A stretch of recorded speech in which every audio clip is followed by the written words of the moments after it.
Hello and welcome to yet another instalment of our Nucleus Wealth Insight series. Just a quick reminder that the following presentation is general information only and does not take into account your personal circumstances. Whilst Nucleus Wealth aims to present informing and sometimes entertaining content, please consult your investment professional, financial advisor, or better yet, speak to us before making any decisions based on any of the themes discussed in today's presentation. And don't forget that this is a live presentation, so feel free to drop any questions you like in the chat box below and we can answer them along the way. If you're watching this after the event, make sure you attend the next one so you too can participate in the live Q&A section of our presentation. Our presenters today include myself, Tim Fuller, a certified financial advisor who has worked with hundreds of clients over the years, helping to make the complex simple for companies such as AMP, Mercer, and independent advisories. Sitting across from me, we have Nucleus Wealth's Head of Investments, Damien Klassen, whose 25 years in the world of finance has seen him as the founding partner and head of research at analyst firm Aegis Equities, head of quantitative strategy at Wilson HTM, and was responsible for mining, energy, and big data in the $60 billion global quantitative equity fund at Schroders, which are a multinational asset management company. And of course, for more information, please check out our people section at www.nucleuswealth.com. Yes, so hello and welcome to yet another instalment of Nucleus Investment Insights. Today we thought we'd, have a little bit of a look through some of the machinations that have been going on in the investment team. Obviously, there's been some pretty substantial levels of volatility in world markets. And essentially, looking forward from here, of course, this is where we dust off the shopping list. And over time, of course, as these markets have risen and values and multiples have increased, things have become, quality companies have become quite expensive. We'd love to own them, and it's starting to look like now we will. So on that note, we'll jump into the agenda. So today we're going to be looking at where the most damage was done in the last sort of few weeks across the world. And essentially what are the fundamentals have done as well. We'll then be looking at the intersection of the investment methodology, and then focusing in on sectors and stocks, and finally, of course, getting out our to-do list, what we're doing in the short term, and what we are looking to do going forward from here. So on that note, I will introduce Damien Klassen, our Head of Investments. G'day, Damien. Hi, Tim. Excellent. Yeah. So I guess it's been quite a busy time for you over the last little while. Yeah, sure. So I think the what I wanted to run through today was just some of the thoughts I guess we're having in terms of where we're looking for value, and I think the key part, some of the key themes I wanted to bring back for investors was that now is a time for you to really look through your portfolio and see where you can make some changes. And it may actually be, you may be sitting there sort of relatively shell-shocked and sort of looking at portfolio and going, look, I just don't want to touch anything and wait until the dust settles down before I do things. I think what you'll find is you'll miss a lot of opportunities by doing that. And it may actually just be the question of having a look at some of the particular sectors and just switching stocks where you've got, you may not be changing your net investment position, but you may be switching stocks within your investment positions to sort of re-weight to away from some of the ones that performed well and towards some of the that have performed badly. So I guess what I've got a chart up for anyone who's watching through the podcast, and anyone watching on the webinar, and anyone on the podcast, it was probably worth downloading and having a look, because there are a few sort of detailed tables that I've got. And this one I'm just sort of looking at the 1 month returns for a whole bunch of different sectors right around the world. So I've sort of got sectors that go down on the each of the rows, and then different areas of the market on the across the columns. And what I've done is I've isolated down to say what's the I've sort of centered around a fall in 9%, which is sort of like the 1 month total return on the world index within this FactSet group, and then I've sort of looked at which of the sectors that have outperformed and underperformed. So some of the key ones are utilities, communications, non-durables. Pretty much around the world, they've and when I say non-durables, I'm talking about the generally your consumer staples, like your the types of products that everyone uses every day. Then you go your health stocks as well. So all those sort of the more stable sectors have been by far and away the big outperformers. Okay. The ones that have fallen away at the other end are your manufacturing, consumer services, your durables. So I think durables are things that you don't buy very often, whether it be cars or washing machines or things like that. And then your electronic technology and your technology services. So it really does look like an end of cycle event in terms of the way the market's moved. It doesn't look like a market that's concerned about higher interest rates per se, in terms of it doesn't look like a market in terms of worried about higher interest rates in terms of valuations, because ordinarily if you're worried about higher interest rates in terms of valuations, all those sort of safe and stable sectors are all the ones that actually sell off. Yeah, right. So this is pretty clearly a concern that the market thinks the Fed will go too far, and that this is going to be the end of the cycle, and all your sort of higher growth sectors and all your cyclicals are going to fall away as the growth disappears. Okay. So and for me that's it's still a bit premature, but let's jump on to the to some of the fundamentals. So with that backdrop, we've seen all the stables, or most of the stable sectors, perform quite well, and most of the others perform poorly. So yes, if you want to jump forward. Yeah, sure. So same chart. This time what I've done is look at the changes in forward earnings. Now they've been pretty stable. So this is a relatively typical chart for what you'd see. The US earnings are up about 1%. World earnings are up about 1%. So I guess what we're looking at in the middle of the market's falling sort of almost 10%. We've seen forward earnings increase over that time frame. So does that sort of, I guess, suggest to you that this is really just essentially just like a potential of a temporary sort of blow off? So it's basically hot money moving in and out, doing some damage, as opposed to a fundamental problem that's sort of belying the world economy? Look, I think so. There's certainly the potential. You could get into a more fundamental problem, and I think there's so that there are certain dominoes which you could see higher interest rates knock over the next domino, knock over the next domino, and knock over the next domino, and you could end up in that situation. However, I don't think those dominoes are ready to fall yet. I do think there's enough sort of growth that we're seeing, especially in company earnings, to keep the cycle going for at least a while longer. Okay, sure. And so so from that perspective, the fundamentals on the we haven't seen a lot of change in fundamentals, and so the concern is when you see prices starting to fall, and then the fundamentals rolling over as well, and then you're saying, well, is this going to then spiral away? Okay, sure. Yep.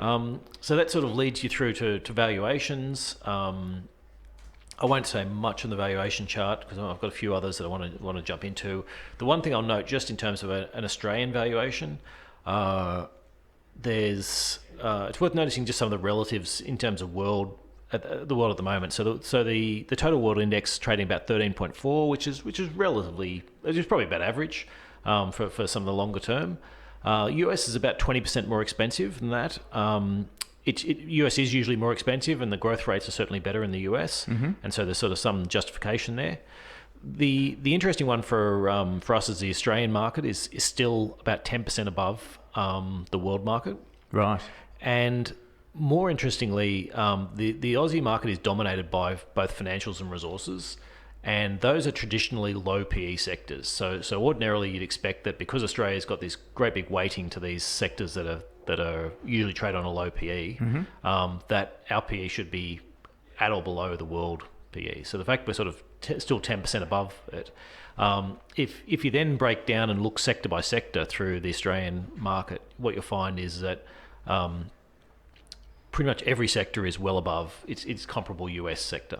Wow. Yep, okay. You're actually only down to two sectors that are there's only actually two sectors that are meaningfully cheaper than the US sectors, and one of those is the retail one of the retail sectors. Okay. And the only reason it's cheaper is the Aussie market's cheaper is because it doesn't have Amazon in it. If you stripped Amazon out of the US market, and then compared what's left, then the Australian market's now more expensive than the US market. Sure. Okay. So so from that perspective, the valuations, yes, Australian valuations have fallen sort of in line with the world markets, and we've actually seen a little bit of earnings stability, a little bit more earnings stability than what we've seen, but the valuation is still well above what we're seeing offshore, and so we're still sticking with our prefer to be in international or and with exposure to growth markets rather than Aussie stocks. Okay, yeah, sure. So just a couple of little notes there. So technology services.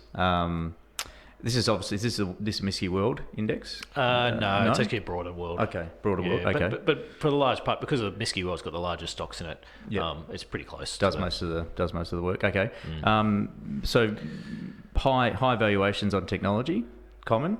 Yeah, absolutely, and a lot of that's growth rates. Yep. So the stocks in there have been growing at sort of 15-20%, and so that's where those high valuation multiples have come from. We've certainly seen a lot of that pull back, and so that's where, I guess that's where we get to with how much is reasonable and how much is not reasonable. So I've got some of the charts later on, but something like a Facebook, for example, is very much has been a high growth stock, but its PE is gradually coming off. I think the PE is roughly about 20 now. So, which is basically as cheap as it's ever been on a valuation basis.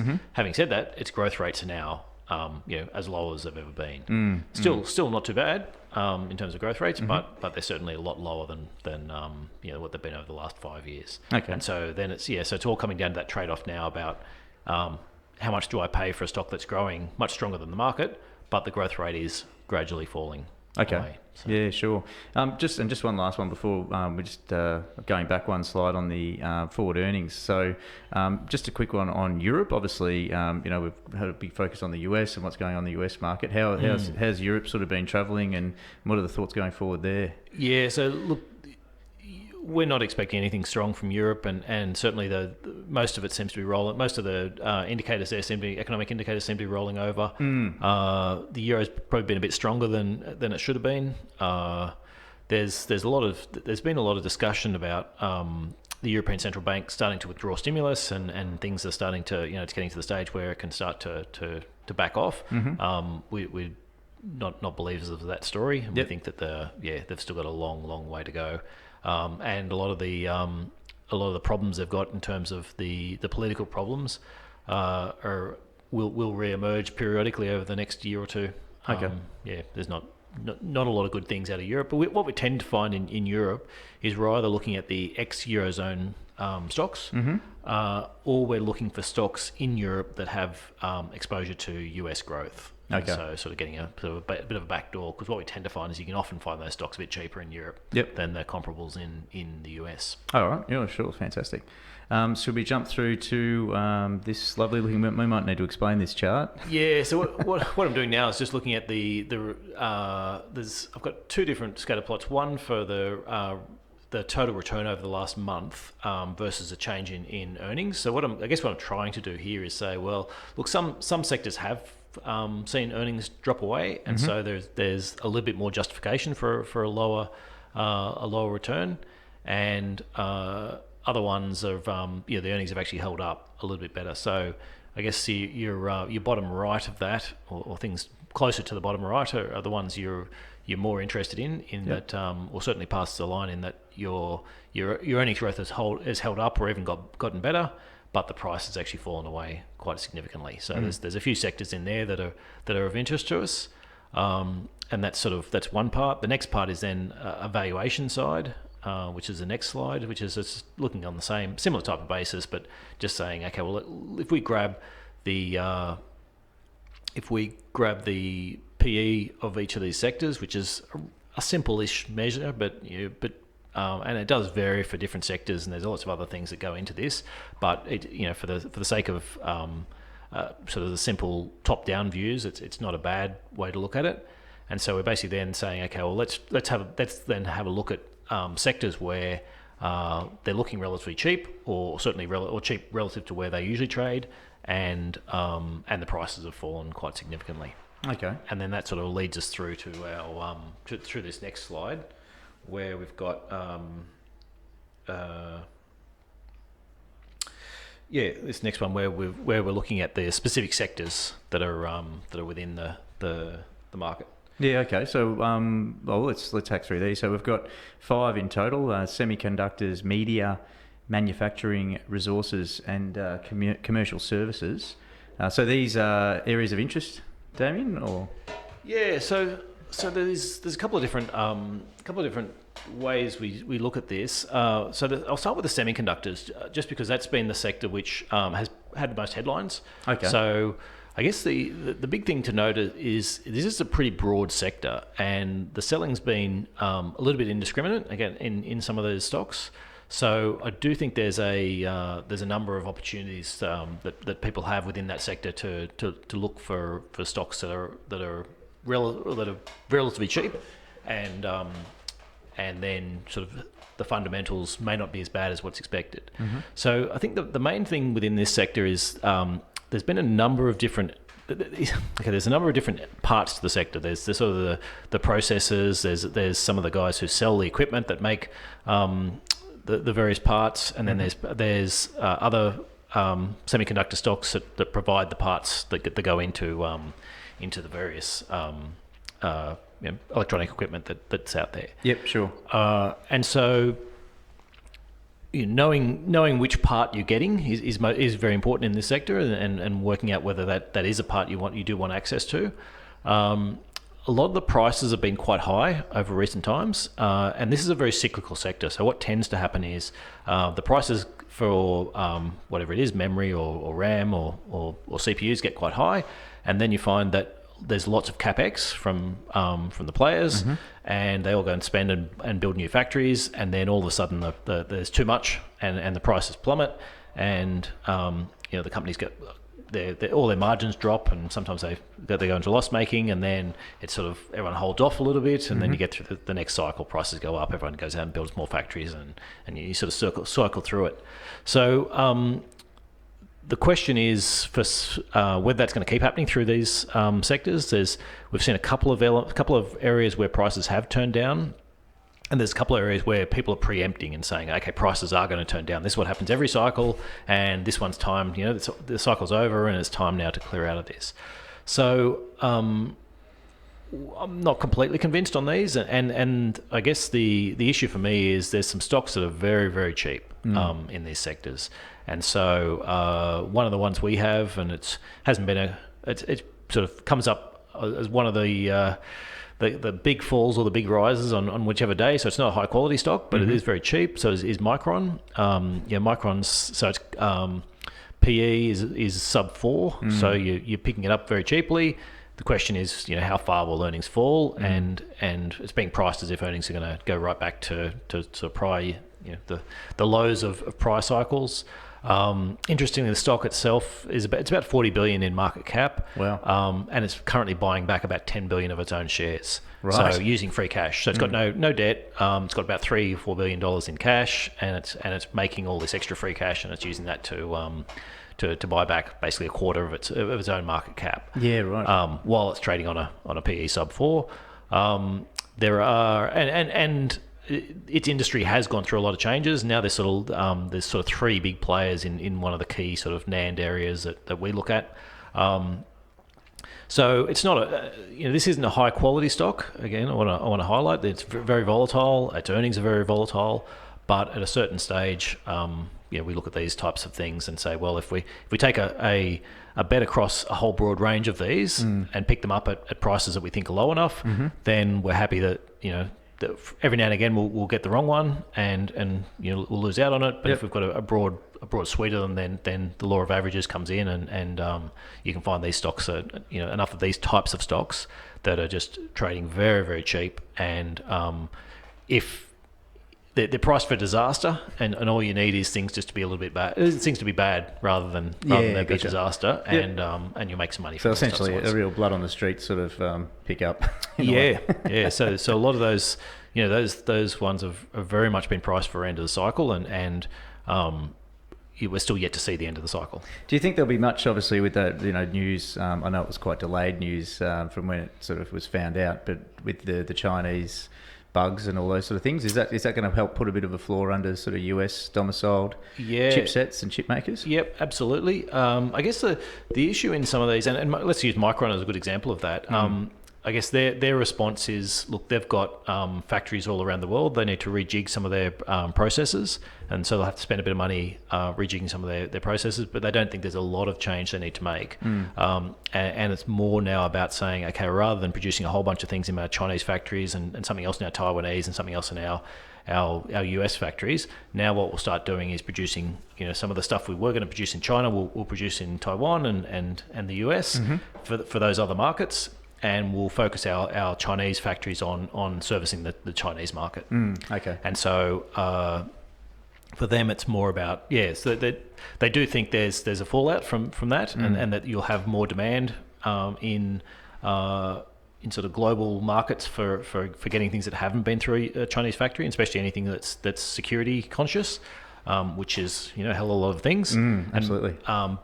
But what they're saying is they think it's more of a rejigging of their existing processes, and that, look, it's not like they'll be shutting down factories in China and never using them, because the Chinese market's still very big and growing, and so it's sort of a repurposing in terms of that. Sure. And I guess full disclosure, Micron has got certain issues with China and stolen property and legal issues and things like that could cause problems for it. Yep. But in the end, if you can sort of, generally speaking, if you can pick up stocks on PE sub 4 with buying back a quarter of their stock with no debt and all that type of stuff, is on average they will work out. Ticks a few boxes. Whether this one does or not. Yep. But it's sort of fair enough. Okay. So that's the semiconductors sector. The media sector is and I've used this in its with a little bit of poetic license in terms of calling it the media sector. What I'm looking at here is Facebook and Google as well as all the media companies. So they've both fallen quite significantly. The question now comes saying, are they cheap enough that you'd want to jump in and start buying? Yep. I think Google's certainly cheaper than it's been over the last few years. It's not that cheap relative to its longer term history, so it's 23 times at the moment.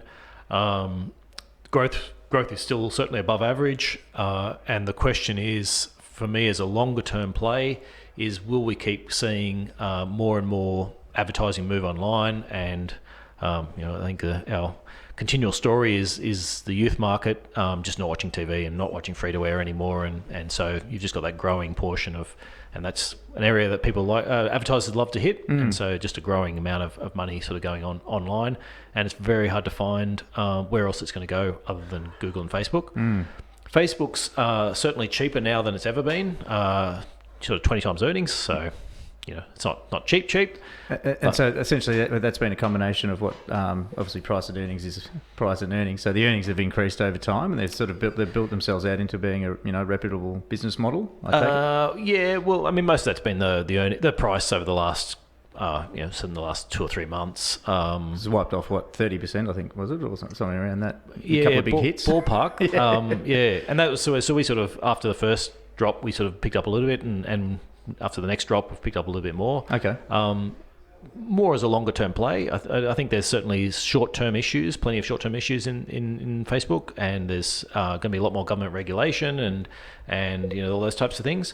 But as a longer term investment, we're sort of happy to buy at these levels, and if you can pick up things that are sort of 20% more expensive than the market. Then, and you can pick up those stocks and they're growing at double the rate of other stocks in the market. Yep. Then it's worth the premium. Yeah. Yep. Worth paying a bit more to get to access that higher growth. Okay. Yeah. So that's sort of the media sector. Certainly interesting, but again, there's some risks around that. But I think for my part, there's certainly some stocks in there that are worth looking at. Okay. Sure. If you looked at a sort of a similar stock.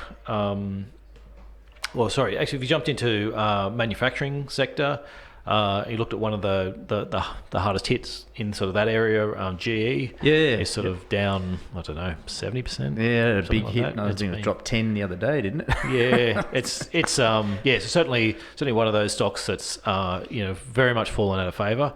For my part, I find I still struggle to find where at what point I'd want to buy that stock. I think there certainly is a point. I think that's to me it's a pretty high risk. It's your classic catching a falling knife at this point in time, and trying to work out at what stage will they actually turn the fundamentals around. Some people are willing to buy in and say, well, the brand name will carry them through, and eventually they'll get somebody that gets it right, and all that type of stuff.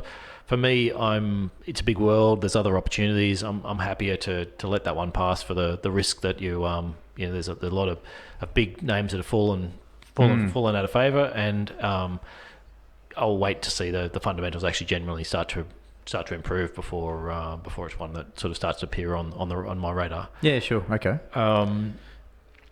Amazon, talking about things getting cheap. This is your first chance to buy Amazon under 100 times PE. So not that you should advertise that. Cheap at half the price. Yeah, that's right. So look, Amazon. It's worth noting Amazon's three different companies. I think we've noted this a couple of times before. Is it's an online shopping experience in the US that's actually relatively profitable. Growth is very, very good, and so that's one part of it. Your next part is this Amazon Web Services, which is basically providing computing power to others, and it's one that we use ourselves. And there's a few competitors in that market, but Amazon is very much the dominant player, and just very high quality in that market, and so. And very profitable, and so those two businesses together, if you just took those, Amazon looks a lot more reasonable in terms of its pricing. Then you throw in the international where they're losing money, and so it sort of comes down to a question of saying, well, a lot of these PEs we're talking about are if you just bundle everything together and value it that way. If you strip out the international, all of a sudden Amazon looks a lot better, and you could certainly make some arguments, especially on longer term earnings, to say, well, you can probably get down to sort of 30 and PEs in the 20s, and so then you can sort of make arguments as to the growth rates you're expecting. But it's certainly been hit very, very hard, and so now it sort of doesn't really fit my criteria at the moment, but because we tend to look for stocks that are I guess a little bit of a safer bet in terms of once you have to start making adjustments to stocks and saying, well, if you exclude this or exclude that part, then all of us, you can basically make any stock look good by just saying, well, exclude all the bad bits and just look at the good bits, and all of a sudden it does look better. Sure. Yeah. Amazon, I think there's certainly for people who are expecting further growth in that area and who like that whole offering, I think, and their play into the whole media sector, I think there's probably some scope to look at that a little bit more closely.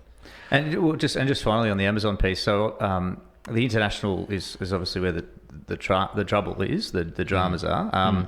They've had a failed attempt at China. Is it sort of something that is it just purely going to be inflective on that? So Amazon comes out with good news. Oh, yep, we've taken Australia by storm. Yay, 20 million people. But we're having trouble in Europe or something like that. Is that really what whips around do you think the earnings? Given the AWS or the online servicing side would be, I would assume, fairly consistent, pretty trustworthy, reliable income. And the US is pretty reliable as well. Same. They're just dominant player. Yeah. So then is it really just a factor that that it just rides on positive or negative news for the third component? It's a real question for it of saying, is this only ever going to be a success in the US and have the Amazon Web Services? Is that the stock? And if so, what's that worth? Versus no, you just need to give it a couple more years in Australia or England or Europe, and just keep pouring tens of billions of dollars into it. Yeah, and then it will be, then everything's gonna, you're spinning your wheels at the moment, but as soon as you get traction, you're off. Yeah. And so, oh look, that's your investment thesis in the end is will they get traction in other markets? I think there's certainly they're adding lots of good products, but the end result for somebody at home is that if Amazon's got this great web services and all that type of stuff that runs PCs for businesses, that doesn't really affect the person at home. It's not really one thing they have to get. So the question is whether maybe their movie stuff will grow out to being a bigger competitor, and certainly is certainly putting a lot of money there. And so if it's a reasonable competitor to Netflix, then maybe you end up with people, you get enough people sort of picking up Amazon for a Netflix type experience and drifting into to other services. And I think there's it's really trying to work out where that killer app is for them. And I think they really got it with the postal service in the US, getting that free delivery, and that sort of really pushed their things. And once it became a dominant player and everyone got it, and then they could keep adding all these products. So okay, very good. Resources, yeah. So within the resources sector, the iron ores held up pretty well, and so that's one area we'd sort of been buying into, a little bit before this. So that was sort of a positive from our perspective. There's a number of most of the sort of bigger resources stocks were probably hit about the same as the market, and then the smaller ones sort of tended to be hit a lot harder. The question is, is there much to do within that? Is there much you can do in terms of that area? Look, for our view, it's still all about the Chinese stimulus, and so if we're going to see more stimulus and front running of the stimulus, and that's what we're expecting in terms of the infrastructure spend and the housing spend, then that's a good thing for iron ore and coke and coal. Other areas of the economy, it's not as good for. So if we're still seeing falls in industrial production and falls in other areas of the market, which we are expecting, then it's not as positive. We're also, the other thing to note from an Australian perspective as well is that emerging market currencies have been hit pretty hard, and so that means competitors, generally competitors who are also selling copper or zinc or whatever it is, they tend to be located in emerging markets, and so if their currency is down 20%, that just means they can now sell at 20% cheaper than their Australian competitors. Absolutely, yeah. So sure. So other areas we're not as we're not as excited about, and sort of been holding off from doing anything in those.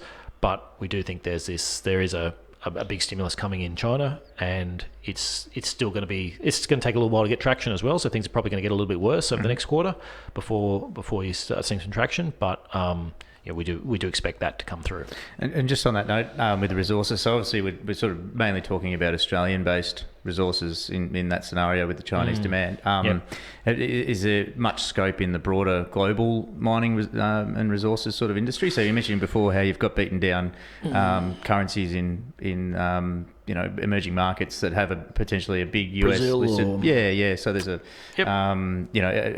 that sort of something on the radar? So we could sort of take advantage of a tailwind there, or look, there's enough resources within Australia to get pretty much what we're looking for. I think you tend to find the Australian resources as well are generally in more developed markets in terms of the legal jurisdiction. So if I'm buying assets, then I'm probably still going to own those assets, or they're less likely that the government's going to nationalise them or whatever when you get a change of power or a coup or whatever it is. So so there's certainly scope to buy to buy other stocks, but I think for the most part, the Australian miners tend to be pretty high quality, and the reality is at the moment we're looking for iron ore anyway within the resources sector, and we've got more than enough in Australia without having to worry about heading elsewhere. Okay, all right, fine. And just finally, commercial services. Yeah, so commercial services is another really interesting area that we're spending a lot of time looking at, just in that that's really been hit hard. That looks like it's there's a number of stocks within that are really priced for sort of end of cycle events. So just quickly, some examples of commercial services, just for those at home. HR. Okay. You're looking at business to business type services. So knowledge economy as opposed to material sort of economy. Yes. Yep. Yeah. Okay. Absolutely. And for our part, it's they've gone from being the flavour of the minute to all of a sudden they're off 20-30% some of the stocks, and so there's certainly some interesting opportunities within that, because we don't think it's quite end of the cycle yet, and we think a lot of them are being priced. So let's say a HR stock in the US, if you can pick up a stock for 30% cheaper than what you get it for a couple of months ago, and record unemployment, and the worry is that unemployment is going to keep getting lower, and you keep getting a squeeze, and that's going to force the Fed to raise interest rates. I think selling now because you're worried that the market's going to be so good that they're going to have to raise interest rates, which will make the market bad, is sort of 3 steps in front of where it needs to be. Yeah, it just doesn't seem to make a lot of sense when you give that example, does it? So you got overtly beaten down companies like HR and those sort of things in the face of a very tight labour market, which generally would lend to say HR companies would be probably the net beneficiaries of those sort of conditions. Yeah, but it all comes back to that whole growth scenario about saying, right, anything that's been priced for growth or priced to be a cyclical stock where they go up with the economy but then fall when the economy drops away. They're the ones that have been smashed. Okay. And so the question for us is, and it's not, again, it's not a blanket. We're not sort of saying, okay, we've got to tip out of every staple thing that we own and throw it all into cyclicals. But certainly at the margin, we're looking at the cyclical stocks we've got that have held up very well. And we had very much that barbell approach of a bit of growth and lots of stability. And over the last say from 6 months ago to 1 month ago, we were basically selling out of some of the higher growth ones and stepping back into the staples as the market rallied.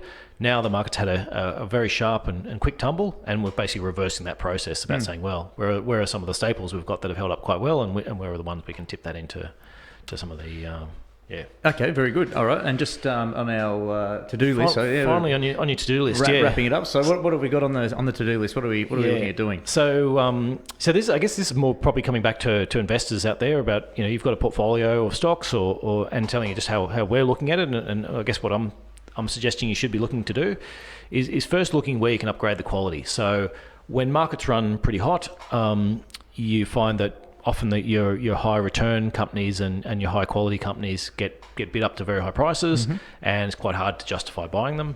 And so now the question is, can you trade out of a stock that's let's say there's let's say we're just talking a media sector. There's Comcast, which has got a lot of telco and a lot of media within it, and it's performed quite well over the as the market fell away. Sure. Do you want to then maybe look and switch your media exposure from that into something like a Facebook? Okay. That's been hit quite hard. So sort of taking a view on and there's lots of other stocks where you can look at and say, okay, can you get a higher quality stock for a similar price now, or the margin might just be the premium shrunk. Okay. Between the two. Yep. So that's one part. Looking for babies that have been thrown out in the bathwater. So there's plenty of good stocks in sectors that are on the nose at the moment, that are well worth looking at. And as we said, maybe some HR type companies in the US, where they've just been hit very, very hard on the whole end of cycle, and the it's all about playing those odds, about saying, well, if they're priced for disaster and things are just going to be a little bit worse, then there's a pickup there. Okay, sure. Reassessing your time frame. So the question for me always, as we're looking through the stocks, is trying to work out what time frame am I expecting to own this stock. So we have this quality value matrix that we spend a lot of time looking at, in terms of we're happy to buy. If we get cheap stocks that are high quality, that's great. There's your nirvana. But often we're buying moderately priced or a little bit expensive, very high quality stocks, or we're buying average quality, very cheap stocks. And so the average quality, very cheap stocks, we're not expecting to own for long periods of time. So we're expecting that we buy them, they re-rate up a little bit, and they turn into still below. It's just still a little bit cheap, but no longer really cheap. Yep. And then we're selling out of them. Okay, sure. So but it's a question then, whereas some of the high quality ones, you're sort of saying, well, we're sticking this in the bottom drawer unless things get really bad, really, the valuation gets way out of whack, then we're sort of that's where we're leaving it. Okay. So I guess what I'm saying is come back to your portfolio and just go through those, and don't worry too much about the whole oh yeah, I bought this and I liked it. I like it as a short-term play, but it's down 20% now, and I've got to hold on and make sure I get my money back.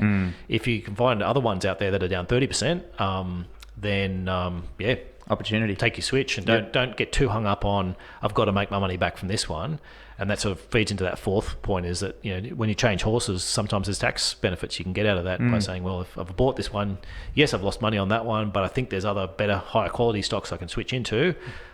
Really just don't get hung up on that. I've got to get my money back on this. I've got to, can't show up with a loss. It's saying, well, no, I'm happy to take the loss if I can clear into something else where the return's better, the quality's better. Then do it, and you'll also get the added benefit of a tax loss as well. Yep. Okay. Sure thing. All right. Very good. Well, look, that was fantastic. Now we'll hear a little bit more about Nucleus Wealth. Nucleus Wealth and the Macro Business Fund was put together to help give you access to quality, well-researched stock analysis and superior macroeconomically minded asset allocation.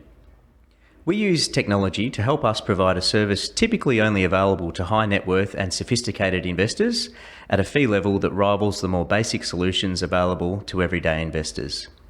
We do this by using separately managed accounts, which allows clients to enjoy unparalleled transparency of what they own and why. It also means that each client effectively owns their own separate and discrete share portfolio managed daily by us.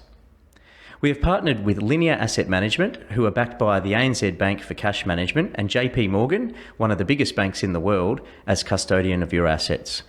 In our new personal superannuation option, we have partnered with Praemium, who is backed by HSBC as custodian and ANZ for cash management. We feel these structures are the gold standard for your financial protection. In addition to this, we offer 19 separate and individual ethical screens that you can use to help tailor your investment, to ensure that your money is not being used to support companies that deal in areas and practices that you feel are important. By eliminating only the areas that are important to you, you avoid missing out on the potentially higher returning areas that you are ambivalent about, which are often ruled out in other broader ethical investment options currently available in the market. The name Nucleus comes from our ability to provide the core holdings of a client's portfolio, allowing them the time to explore areas that may be of interest or they have experience in. We also offer a complete investment solution for those who don't have the time to coordinate their own investments. Our investment team has decades of experience in world markets, and we have access to a global team of stock analysts. By removing the layers of middlemen that sit between your money and the markets, we've been able to reduce fees and provide unparalleled transparency in the solution we provide. For more information on what we can do for you, please call 1300 623 863 or contact us through www.nucleuswealth.com. Yes, and as we mentioned last week, and I'll do it again just because it's so exciting, we have, of course, released our personal superannuation product. So for those who perhaps were thinking of investing with us in the past, but haven't been able to, or haven't had the money sitting in the back pocket, maybe you've had it in super, now you can review or have a bit of a look at our super products. So if you head over to portal.nucleuswealth.com is our onboarding website. It takes about 10 minutes. If you've got your super details there and your wallet for the anti-money laundering checks that need to be done for setting up those accounts, you can select from our 19 ethical screens, as mentioned before, compare fees with your current funds. If it's in there, there's about 40 odd of the largest super funds in Australia I've loaded up some fee ranges for, and also seek advice as well, so you can get help with the investment advice online for free, of course, and then we can give you a hand in introducing you to a quality face-to-face advisor if you'd like to go down that path as well. Coming up, we haven't actually got a topic for next week. I'll have to put a TBA on that one, but we will be, as always, broadcasting 12:30 Australian Eastern Daylight Saving Time, and on Thursdays, of course. As always, we are available on iTunes and podcasts, wherever you get your quality podcasts from. Podcast Addict is one that jumps to mind, and obviously iTunes for anyone on Apple. If you'd like, give us a like, give us 5 stars and a review. Helps us get our message out there and drives listenership around the world. And as always, thanks very much for attending. I hope you got something out of today. I certainly did. If you'd like to give us a bit of feedback on how we've gone today, feel free to head over to the survey page, bit.ly/Nucleus survey. You can give us some feedback on today and also drop in any future topics you'd like us to have a look at for you.